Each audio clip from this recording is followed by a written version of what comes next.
Welcome to Nasdaq Trade Talks. I'm Jill Malandrino, Global Markets Reporter at Nasdaq. Joining me for the segment, we have Amy Hunter Glaser, Senior Vice President of Business Operations at Adecco, a provider of workplace solutions, to discuss employment data and the job situation. Amy, it's great to have you with us. Welcome to Trade Talks. Thanks, Jill. My pleasure.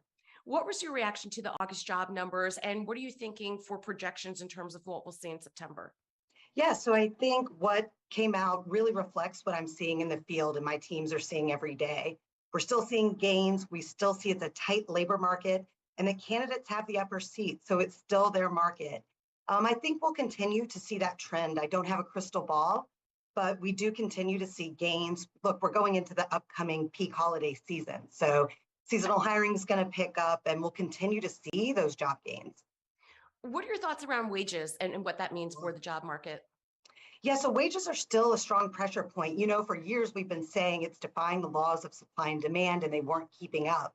We're starting to see that accelerate, and we're still seeing, especially as it relates to the hourly workforce, gains in wages. We're also seeing employers really shift to other non-wage related ways of compensation. So whether it be benefits, extra time off, daycares, gyms, other perks and benefits are really at play here. We've seen a lot of industries struggling to get talent, particularly in hospitality, restaurants, anything that's related to the service industry. Do you think that we'll get an uptick there as we get into the holiday season?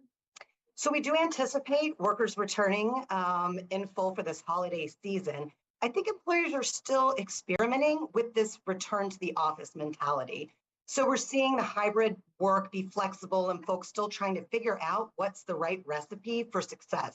And what does 2022 peak season really look like? But that's something on the forefront of everyone's mind. And when you think about the talent skills gap, what jobs are the hardest to find and what are the most in demand? Yeah, so I think very similarly as it relates to what's about to happen with peak hiring, we're seeing a return to almost the brick and mortar pop-up shops with a lot of the retail customers.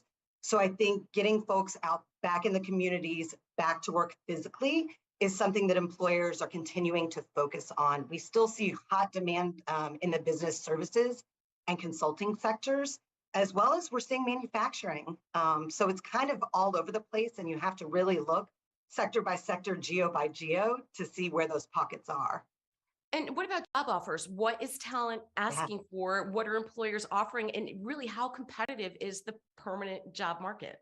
Yeah, so I think that's a great question. And candidates are really looking not only for what the wages are, but what are those perks? What are those benefits? And, you know, with the talk of a possible recession and inflation on the rise, they're looking for guarantees, Jill. So if I'm going to leave my employer to come to a new company, they're looking for some bonus guarantees for 2022 and even into 2023.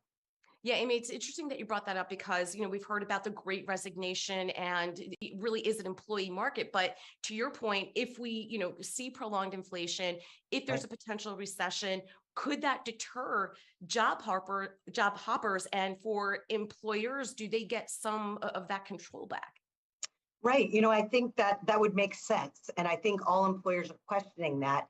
The one big trend we've seen is the last couple of years, we've been talking solely about candidate attraction and how do we bring the best talent into an organization.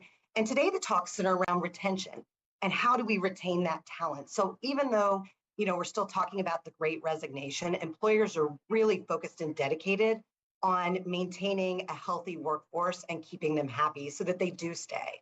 Right, right. Well, of course, you want continuity within your workforce as well. It That's is right. expensive to train and retain and bring Mhm. new people on, and even for a business operation standpoint.